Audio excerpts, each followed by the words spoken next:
Ini adalah tablet. Kali ini beneran obat tablet, bukan kapsul. Tapi di video ini saya akan bahas tablet Samsudin lagi, seperti di video sebelumnya. Assalamualaikum warahmatullahi wabarakatuh.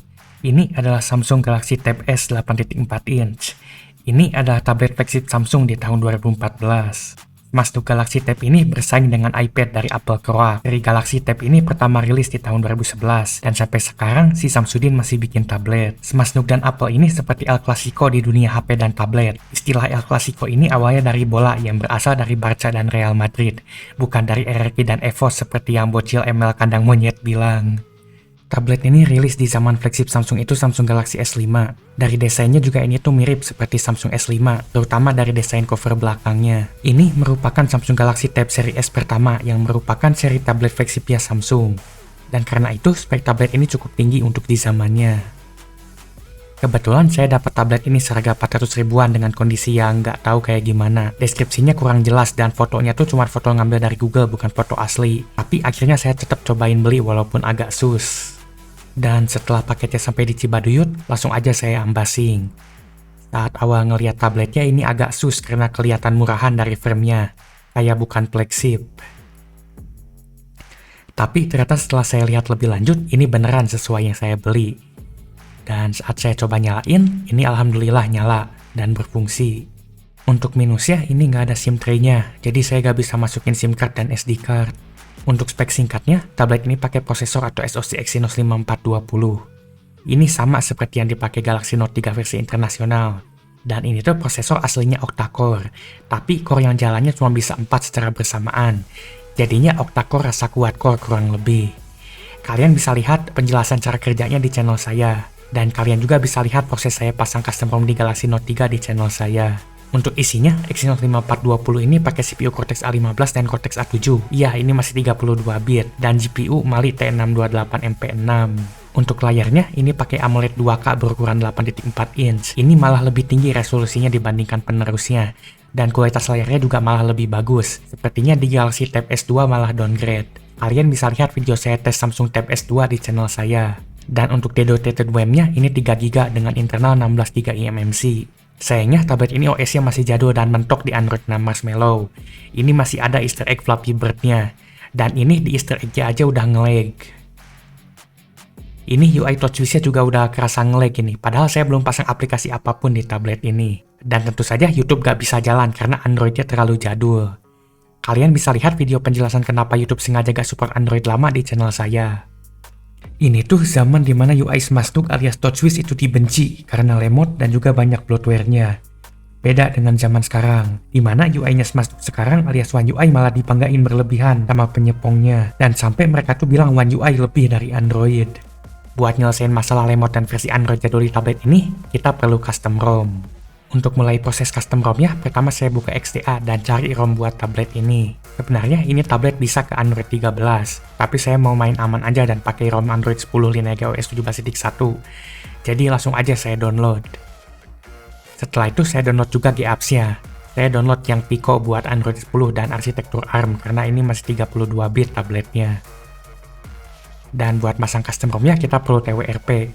Jadi saya download langsung dari situs resminya. Buat pasang TWRP-nya, kita perlu masukin tabletnya ke download mode. Ini sama seperti perangkat Smasnuk yang masih ada tombol home-nya, pencet power, volume bawah, dan home. Kalau sukses, ini bakalan masuk ke download mode. Selanjutnya, kita bisa flash TWRP-nya lewat Heimdall.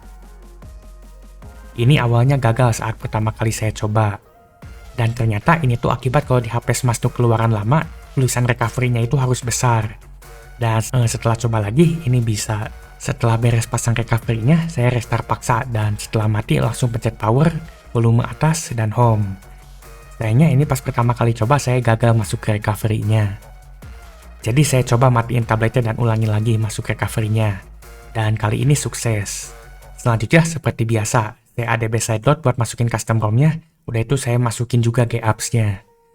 Dan terakhir saya format datanya. Ini disuruh ketik yes, cuman gak pakai nyala. Langsung aja kita restart tabletnya setelah beres. Awalnya ini saya takut boot loop karena muncul logo Smasnuknya cukup lama dari biasanya. Tapi untungnya ini akhirnya booting. Dan ternyata ini gak boot loop, tapi langsung muncul force close dari GApps-nya. ini tinggal diabaikan aja dan kita bisa lanjut ke OBE atau settingan awalnya. Akhirnya setelah beres setting awalnya, kita dibawa ke tampilan awal Lineage OS 17.1 berbasis Android 10. Dan untuk aplikasi bawaannya ini cukup minim. Tapi ini tuh ada aplikasi yang namanya Deadly Auditor. Saya gak tahu ini apa hubungannya sama si Raja Jomok itu. Ini kameranya bisa jalan gak kayak Samsudin Tab S2 kemarin. Cuman ya kameranya biasa aja dan relatif burik. Tablet ini masih ada lubang handsetnya dan untuk kualitasnya ini biasa aja. Powernya lemah seperti rata-rata colok HP. Untuk pakai aplikasi Deadly Auditor ini perlu di-root dulu tabletnya. Dan sayangnya ini nggak support Magis terbaru karena versi kernelnya jadul seperti Sony ZL kemarin. Awalnya saya coba pakai Adonsu, tapi ternyata Adonsu udah gak ada lagi buat Lineage OS 17.1. Jadi saya coba pakai Magis versi jadul yaitu Magis 23. Buat pasangnya saya coba pakai cara manual. Saya masukin hasil backup boot IMG dari TWRP ke Magisnya, lalu patch manual. Setelah patch manual, saya pasang boot image-nya lewat TWRP. Dan setelah itu coba restart. Dan untungnya ini masih mau booting. Setelah ini seharusnya kita sudah dapat akses root.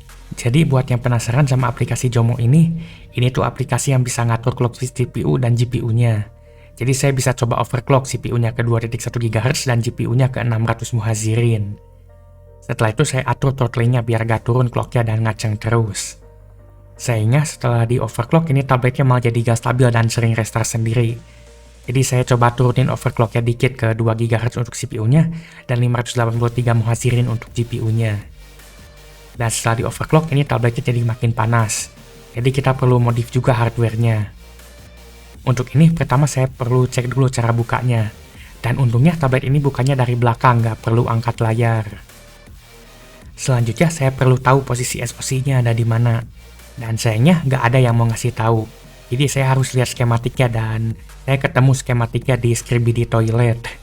Ini dokumen rahasia yang aslinya cuma dikasih ke tukang servis Mas Nuk. Tapi akhirnya saya tahu posisinya ada di mana. Saya curiganya ini sama yang UME 4000 dan UCP 4000. Ini tuh prosesor RAM dan eMMC-nya. Dan yang UCP 4000 ini sudah fix prosesornya, karena ini kodenya seperti kode prosesor Exynos dan ada 5420-nya. Sekarang kita bisa tahu pasangnya di mana.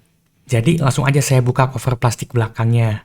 Ini cukup susah dan harus dalam banget masukin alat pembukanya. Dan pas sudah terbuka, ternyata ini tabletnya udah tidak perawan lagi dan pernah diservis karena ada bekas kabel jumpernya. Kalau bahasa Inggrisnya itu someone been in here. Selanjutnya langsung aja saya coba pasang thermal paste di bagian prosesornya. Buat thermal pastenya saya pakai thermal paste yang wangi-wangi dari ID Cooling. Ini ada waifu-nya dan thermal conductivity-nya juga cukup padat yaitu 16 mWk.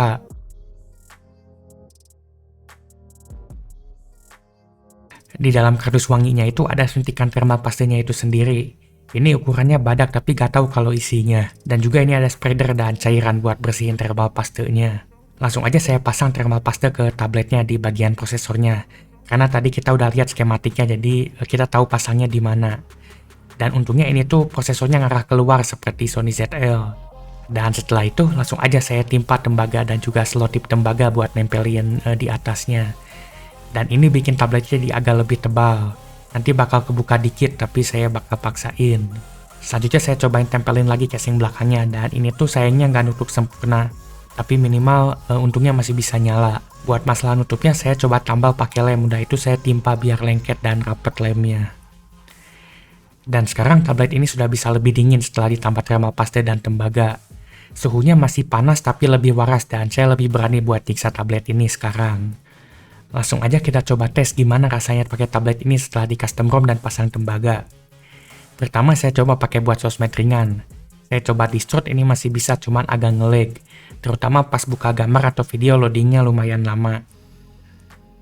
Kalau buat browsing ini juga masih bisa tapi lemot banget dan bener-bener harus kesabar. Loading websitenya itu lemot dan juga agak responsif. Jadi kayak loading gambar dan komponen websitenya tuh lemot. Dan nge-scrollnya juga agak lancar dan gak smooth. Jadi yang enak tuh cuman pas beres loadingnya aja karena layarnya enak. Buat aplikasi benchmark alias Shopee alias yang buat belanja online, ini asli lemot. Nyari produknya lama dan lihat gambarnya juga lama dan kerasa banget patah-patahnya. Ya singkatnya ini tablet gak lolos tes benchmark Shopee. Dan untuk YouTube-an setelah di custom ROM sekarang bisa YouTube-an karena Android-nya sudah lebih baru. Tapi ini tuh pas pilih-pilih videonya agak nge-lag. Cuman pas videonya play udah mulai lancar. Untuk kualitas layarnya ini tuh bagus banget, gak ada obat. Ini pakai layar AMOLED 2K 2560x1600. Dari warnanya ini gonjreng dan hitamnya itu pekat banget. Dan secara kualitas malah ini tuh lebih bagus dibandingkan Samsung Tab S2 kemarin alias penerusnya. Dan untuk saat ini tuh tablet yang paling bagus layarnya yang pernah saya lihat. Untuk kualitas videonya ini masih bisa setel 1080p, cuman kadang agak frame drop. Tapi biar tabletnya agak panas dan lebih stabil, bisa coba turunin ke 720p.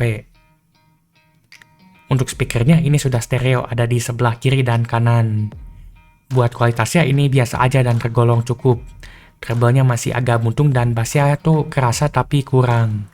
Untuk penggunaan Office seperti Google Sheet ini juga masih bisa, cuman agak nge-lag dikit. Jadi saya bisa liatin daftar orang yang sudah join YMMA.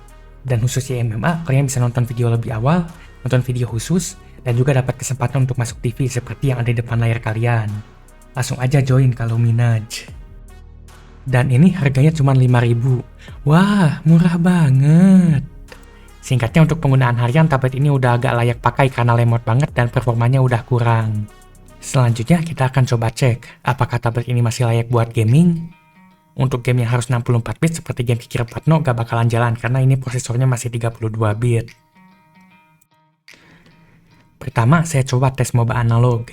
Buat MOBA log ini kelihatan lancar, tapi saya masih agak kurang yakin sih sebenarnya. Saat saya coba tes main MOBA log ini lancar-lancar aja sih, gak nge-lag. Tapi ini tuh kayaknya akibat saya belum download semua dalemannya. Atau mungkin karena saya mainnya pakai akun kosongan yang baru main. Tapi kalau cuma sekedar jalan dan sekedar main MOBA analog ini masih bisa. Udah itu saya coba Roblox, dan untuk Roblox ini malah crash dan stop working terus. Saya coba berkali-kali sama aja selalu crash. Untuk PUBG Mobile ini bisa jalan, tapi gak tahu kenapa ini tuh burik banget resolusinya. Kayaknya ini game udah ngedetek kalau tablet ini kentang dan otomatis pakai resolusi kecil. Untuk settingnya ini mentok di smooth medium. Dan untuk performanya ini udah agak kuat singkatnya. Ini tuh patah-patah dan juga loading teksturnya tuh lemot banget. Jadi kayak bangunan dan aset-asetnya itu lama munculnya. Dan ini UI-nya juga ngebug. Bagian arahnya muncul warna putih dan mapnya itu gak muncul. Ini sepertinya GPU-nya ngebug dan gak support fitur yang dipakai sama Babaji. Dari performanya ini udah gak layak main singkatnya. Dan ini juga patah-patah banget. Kalau anak zaman sekarang tuh biasanya nyebutnya itu ngeframe. Saking ngebugnya, saya sampai di-banned sama Babajinya. Dan alasan di-bannednya itu karena klien error. Ini kemungkinan saya di-banned akibat tabletnya terlalu kentang dan terlalu ngebug. Untuk COD Mobile, ini gamenya bisa di-download dan juga bisa jalan. Untuk settingnya ini mentok di low. Dan untuk performanya ini tuh nge-lag dan patah-patah gak enak dimainin. Saking nge-lagnya ini tuh pas nge-aimnya tuh jadi gak enak dan bikin kesel sendiri. Selanjutnya saya coba pasang controller atau stick lewat Bluetooth dan ini bisa connect. Pertama saya coba game PS1 pakai emulator DuckStation. Saat saya coba Gran Turismo 2 ini agak-agak nge-lag dan gak full speed. Kecepatannya ini tuh gak stabil. Tapi sepertinya kalau buat game yang lebih ringan mungkin masih bisa lancar.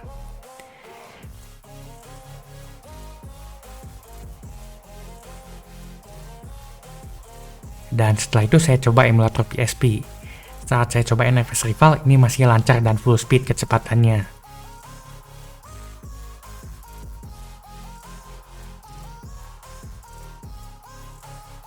Tapi pas saya coba God of War ini langsung ketar-ketir dan gak kuat. Kecepatannya cuma dapat sekitar 30%-an, jadi buat game PSP yang berat ini gak kuat. Tapi buat yang ringan harusnya masih bisa. Singkatnya buat gaming ini kurang banget walaupun dulunya ini flagship.